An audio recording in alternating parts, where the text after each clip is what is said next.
Good afternoon to everybody. Good afternoon, and hello to everybody too. They have to see and do before they really know. It really makes you appreciate your home, Space. where you come home, where you come from. I think we'd like to try to keep this place going for our kids and our grandchildren. The past few years I've been focusing on the songs and our names and trying to, talk about our families.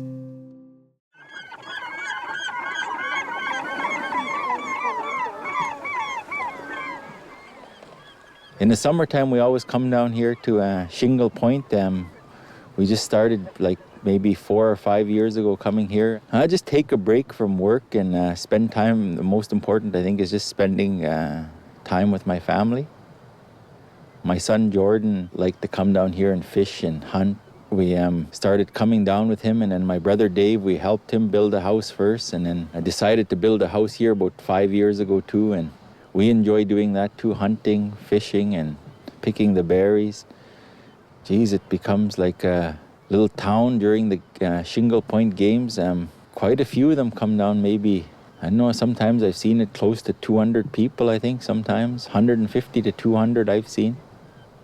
Yeah, a lot of people come down just to visit. They stay with family or friends, or some of them just pitch a tent. And I know everybody that you come visit down here, they just welcome you into their home and, just share whatever they have. And some of them still whale, and a lot of them come down to do their fishing for, they make herring, dry fish, and a lot of them come down to fish for char when the char is running, and some of them come down to get their whales too.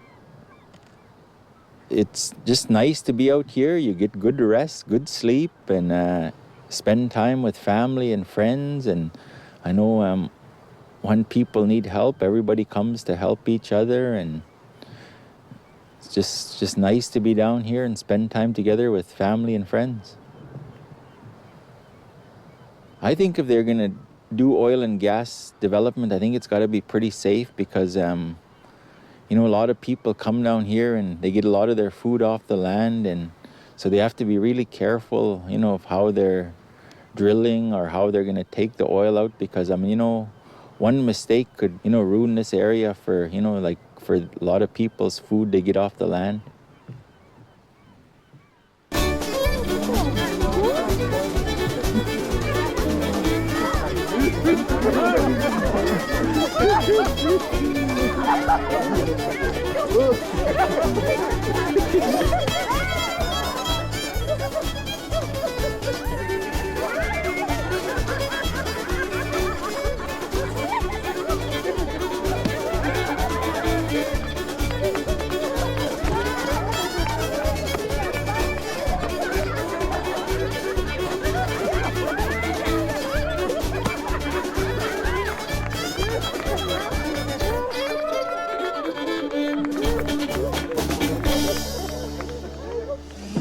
What is there that you need to protect forever in the Beaufort? If like we will have oil spill, and the oil gets all over, even on the shore. Mm-hmm.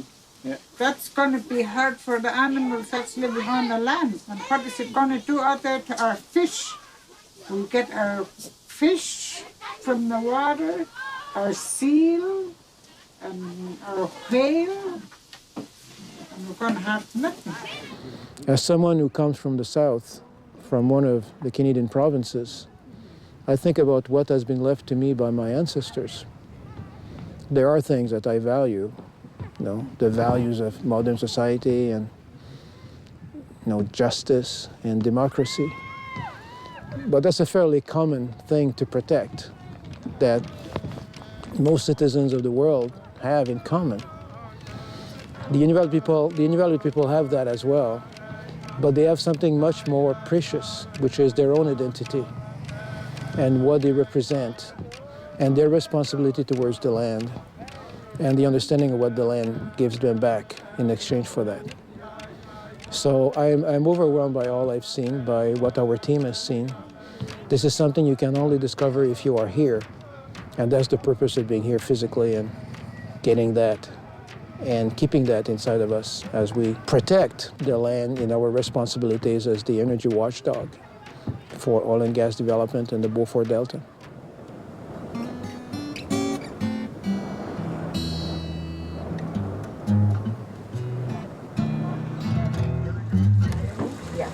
You're going to help me with that. It's good help for it. You can open that door right up there. Yeah. Good afternoon. Hi, how are you doing? Hi, Olive. Where are you? Single. Oh, how nice. Good morning. Good afternoon to everybody. Good afternoon, and hello to everybody too. Yeah.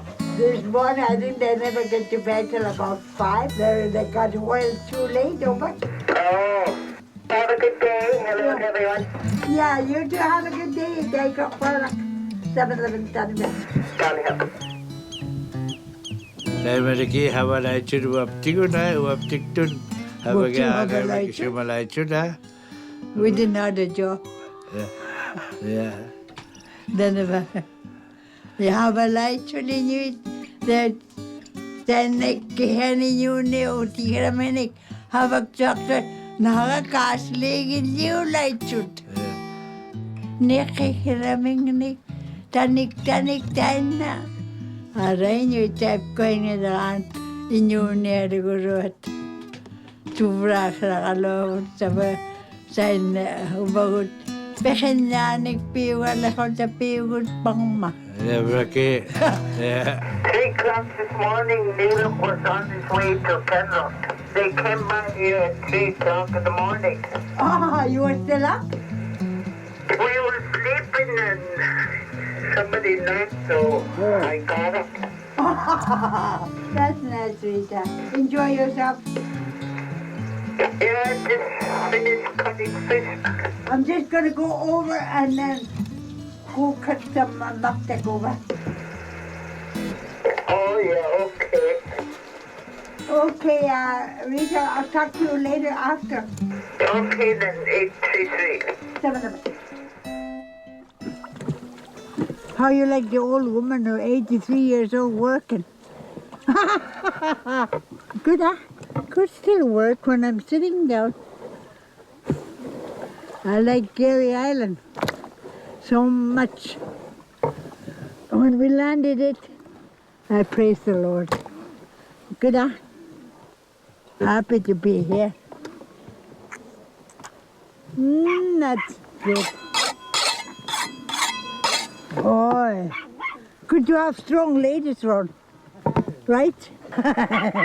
Go over there and take their pictures over there. Hi. They're not like you, they're shy, Emma. I'm not shy. Never be shy.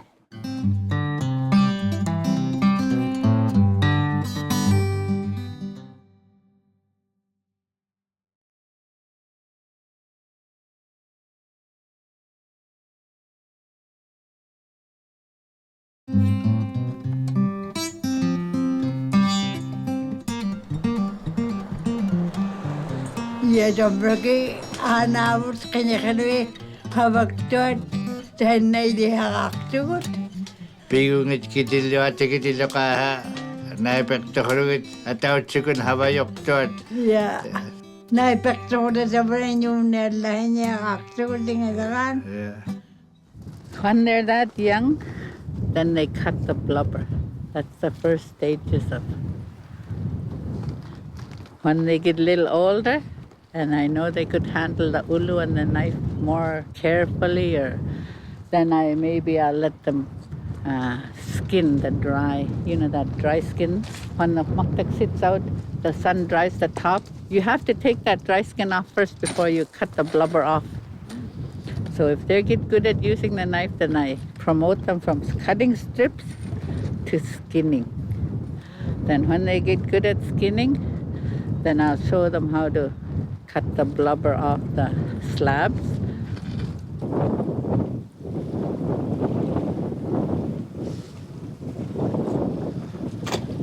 They go from stage to stage, but not just skipping the process of that preparation.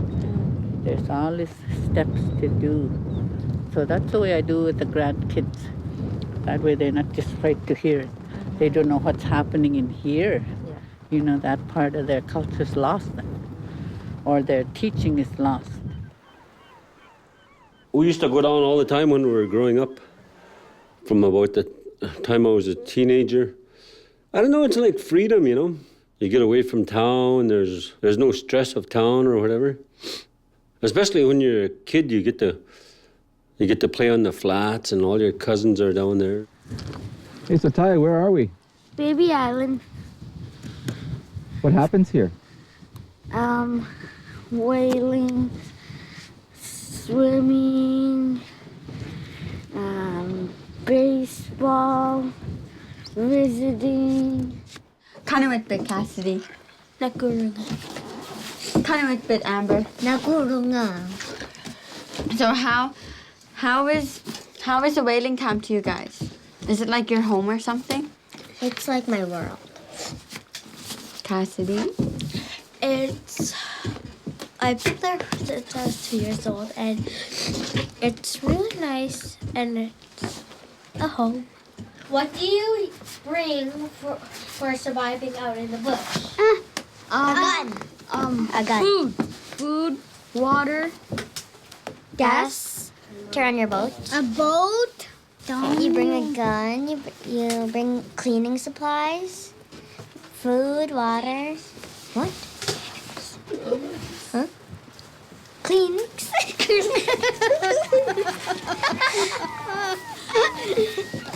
Baby Island is the funnest place to be. You can do anything you want, except you have to do your chores, and you can have like lots of fun there. You can walk around the beach. You can walk around the island. You can do anything you want to do there. But all you have to do is your chores. It's like the place to be. It's like my world. How long does it take you guys to cut a whale? Well, it takes 5 days because you need to cut it from the whale body. And then you need to let it dry for 1 day. And then you need to cut it in squares. It's like soul food. You know, I mean, number one, it's good food. It's a traditional country food. But there's way more than that. It's like a connection to your identity, you know.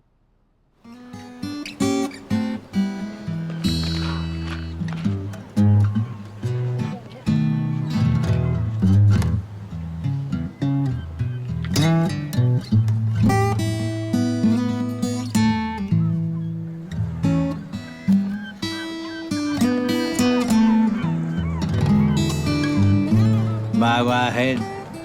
Nagkakatitakan niyo kami. Mani, ililuting ang unayaan kami. Mani, mirakuto pa na aman na. Tabara. Tabara. Nagkakawatan na inyo nero. Uhi kami. Mani nung namin ako nakot. Tabara to hakalipan nga. Kaya luka kakamasbay kayo at siya kakanga. Ili ako gulo ni. Habat siya ako gulo ni. Nakuha kaya luka ka na kay. Agalan mo ko ay dangil kaya luka ning nalurut.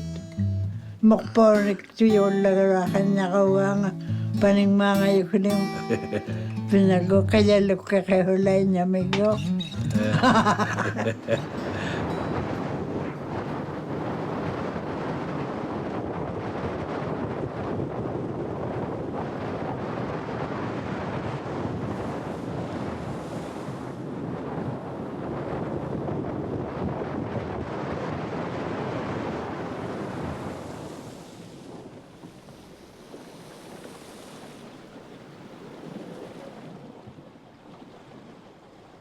We're lucky that we can drink the water right out of the river. It's clean and it's clear. But if you go down to Athabasca River or even some rivers in the Yukon, people don't drink out of the rivers because there might be mining activity upriver.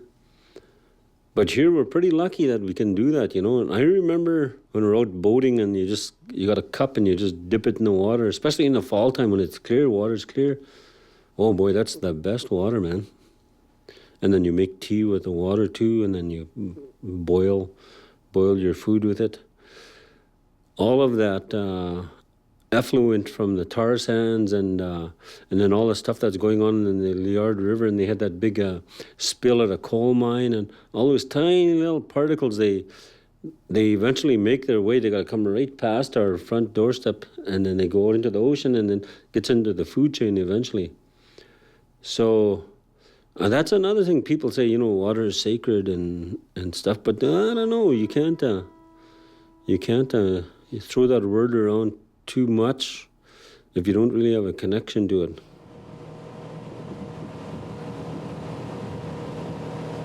I think this water is very important to our people, the Inuvialuit, because this water contains not only some good drinking water, good fresh drinking water, but this water also is the home of the beluga whale. This water is also, that's where we get a lot of fish out of here.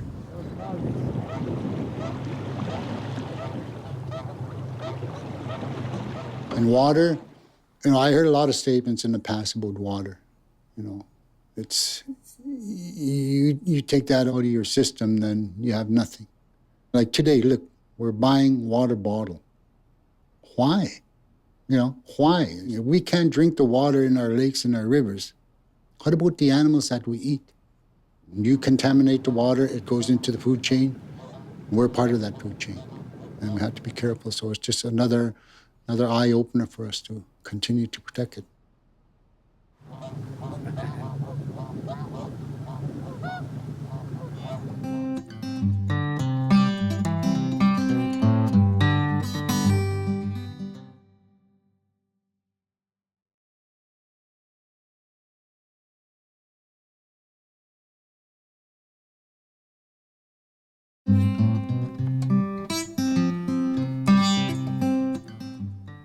To say that people change, people are always going to change. Cultures, the culture changes as you move along.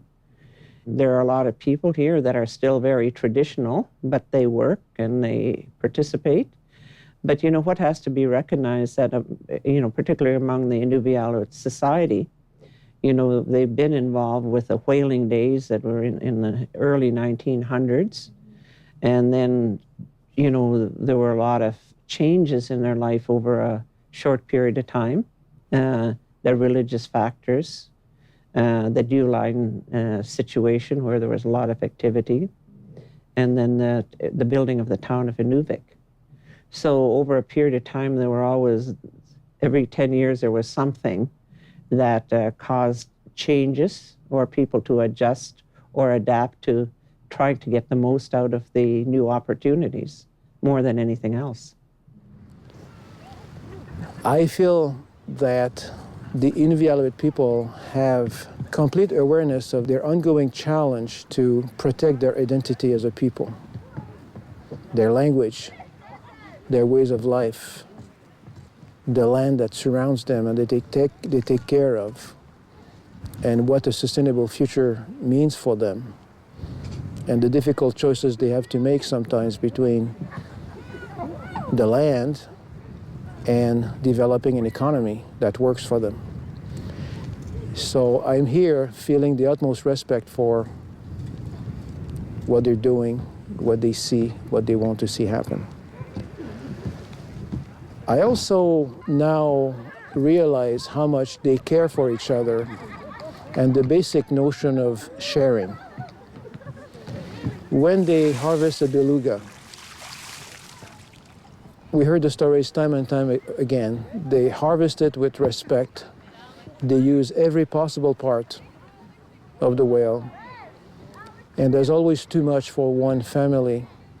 They share with others who either cannot go whaling or cannot afford to go whaling, or their health doesn't allow them to benefit from what the land offers to them.